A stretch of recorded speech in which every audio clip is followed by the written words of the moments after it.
ही प्राधान्य राज्य सरकारने प्राधान्य दिलेलं आहे इलेक्ट्रिक व्हेकलला, कारण यामध्ये प्रदूषण कमी होतं आणि कॉस्ट इफेक्टिव्ह आहे आणि त्यामुळे इलेक्ट्रिक व्हेकलला सरकारने प्राधान्य दिलेलं आहे। राज्य सरकारच्या सगळ्या ज्या काही गाड्या आहेत त्या गाड्या देखील इलेक्ट्रिक व्हेकलच्या वापरल्या पाहिजे अशा प्रकारचा देखील भूमिका राज्य सरकारची आहे आणि त्यामुळे मी या ईव्हीला मनापासून शुभेच्छा देतो। काल मुख्यमंत्री महोदयांनी याचा शुभारंभ केलेला आहे आणि मला वाटतं आपण यामध्ये इलेक्ट्रिक व्हेकल आपल्या राज्यामध्ये त्याची निर्मिती झाली पाहिजे यासाठी देखील शासन पूर्ण प्रयत्न करते। राज्य सरकारने ईव्ही गाड्यांनाच प्रमोट केलेलं आहे। राज्य शासनाच्या ज्या गाड्या आहेत त्याला देखील आपण ईव्ही प्रमोट केलंय आणि त्याचबरोबर या ठिकाणी आता बसेस ज्या आहेत एसटी बसेस आहेत बेस्टच्या बसेस आहेत त्या देखील आपण इलेक्ट्रिक व्हेकलमध्ये आपण कन्वर्ट करतो आहे।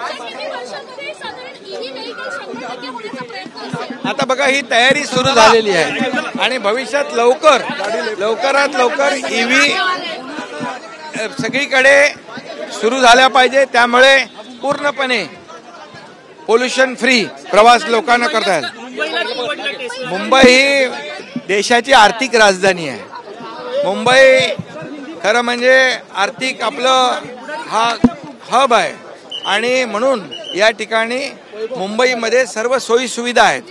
मुंबईमध्ये जगभरातले लोक येतात आणि म्हणून मुंबईमध्ये टेस्लाने सुरुवात केलेली आहे।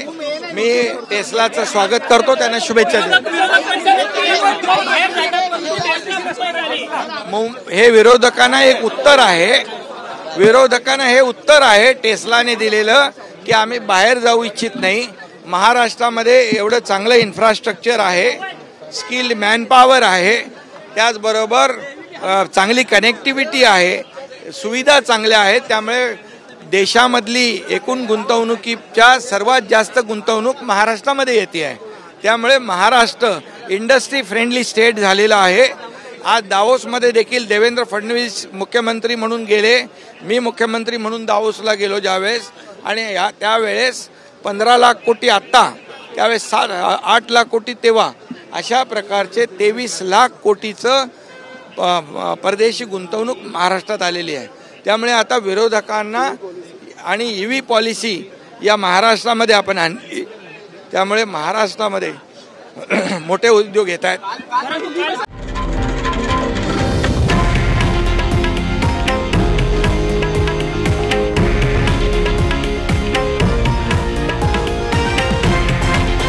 हे आहे देशातील नंबर 1 न्यूज नेटवर्क आणि आपण पाहत आहात TV9 मराठी, एकमेव।